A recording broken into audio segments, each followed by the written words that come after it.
Morning, it's day 76 on the PCT, and I've been hiking a little over 2 hours. It's about 7:20, and I'm at the Middle Fork Feather River.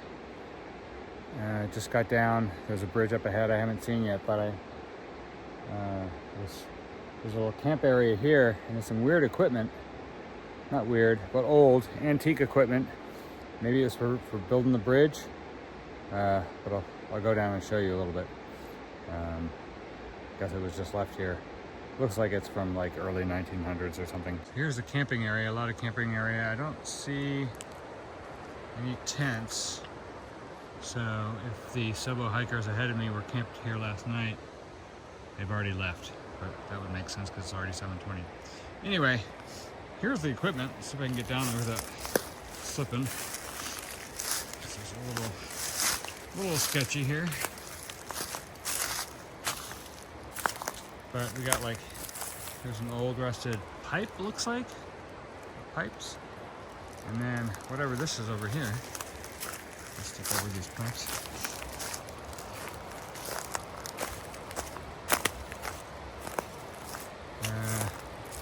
Maybe a pulley system, something like that.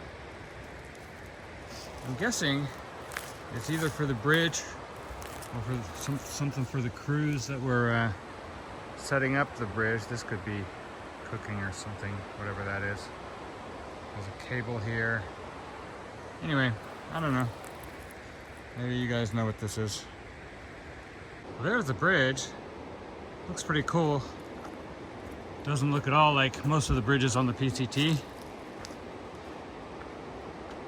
Definitely an older bridge, judging by the rusted steel or iron. Let's see.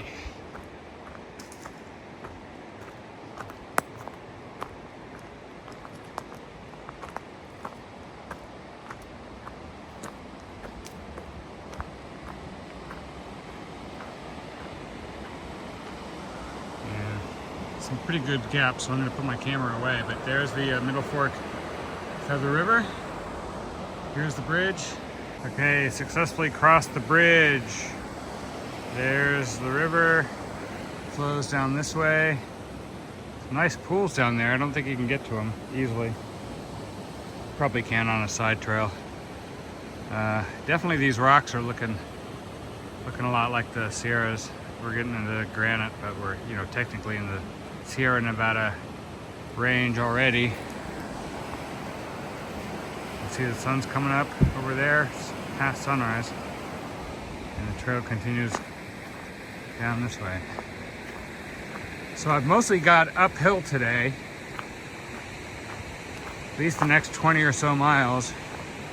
I'd like to do like 35. We're going up to pretty high elevation.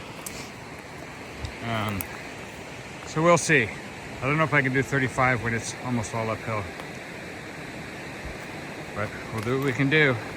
Heading into, hoping to get to Sierra City, pick up a resupply package tomorrow.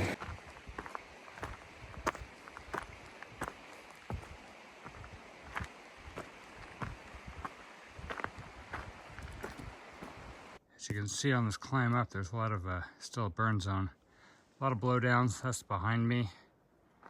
Here's all the dead trees. Here's ahead of me.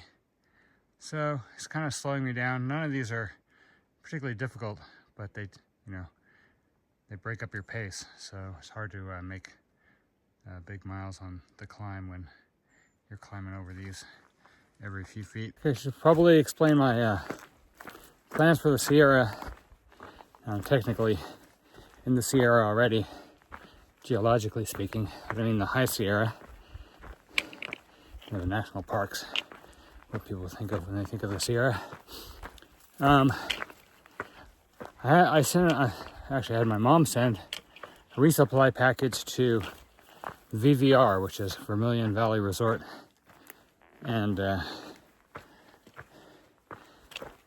they close September 30th. Today's September 13th, actually Friday the 13th, and so in order to get there before they close so I can pick up my package, I need to be doing, I'm pausing here because of another blowdown. I need to be doing, I'm thinking about 25 miles a day on average between here and VVR. That'll get me there before they close, with a cushion of a day or two in case I need to take a zero or a couple of Neros. The issue with that is that in the High Sierra, typically people do like 15 or 20 miles a day. It's higher altitude, there's a lot of elevation gain and loss. Not as much as in Washington, but it's higher altitude, so the air is thinner and so forth. So it's pretty hard. And the reason they do 15 to 20 is because the high passes, there's a whole series of them in the Sierra, are about 15, 20 miles apart typically. So a typical thru hiker will do one big pass a day, like Forester Pass or Glen Pass or whatever, Sonora Pass. They'll do one pass a day and then set themselves up for another pass the next day. And you know, that's probably a good 5,000, 4,000 feet of elevation gain in a day. If you're trying to do big miles and you're going to do more than like 20 or 25 miles, say you're trying to do 25 or 30 miles a day in the Sierra, you're probably doing 2 big passes a day, which can be like 10,000 plus feet of elevation gain, depending on the pass. Long, slow climb with a lot of blowdowns. Had a section of bushwhacking that I didn't film because it's too hard. Lost the trail a bunch of times. Refound it. So this is the trail.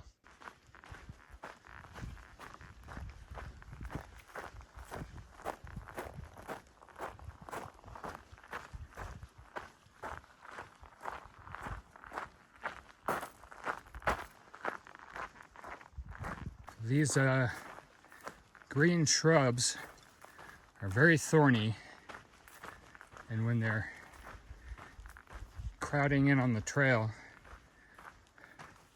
they scratch up my legs, which are kind of bleeding from lots of, dozens of little scratches. This section's not too bad, but there are a lot of sections where you just have to walk through the thorns. Here, there's enough room on either side that you don't really have to brush up against them. But they're pretty scratchy and definitely draw blood. But I'm not wearing pants, I'm wearing shorts. If I were wearing pants, they'd probably cut them up. So here's an example of a section where you're just gonna get scratched up. Just gotta power through it. Most of the thorns kind of just brush against your leg. Sometimes they stab. Sometimes they cut.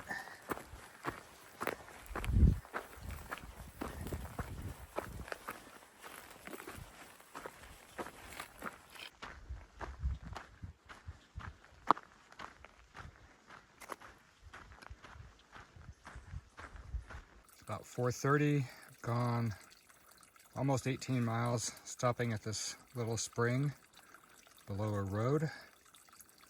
A little side quest, not too bad.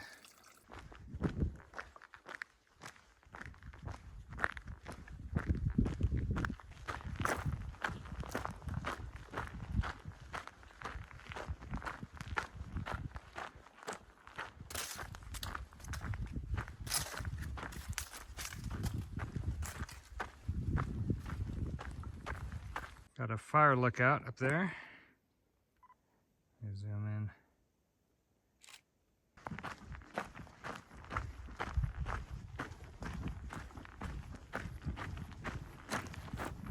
Okay, it's about 7 o'clock. Been about 20 miles. And keep hiking. Okay, it's about 8 o'clock. I'm hiking with Sunny D after dark. We're at the top of this knoll with a 360 view. We got a moon up there. It's more than half. And there's the sunset.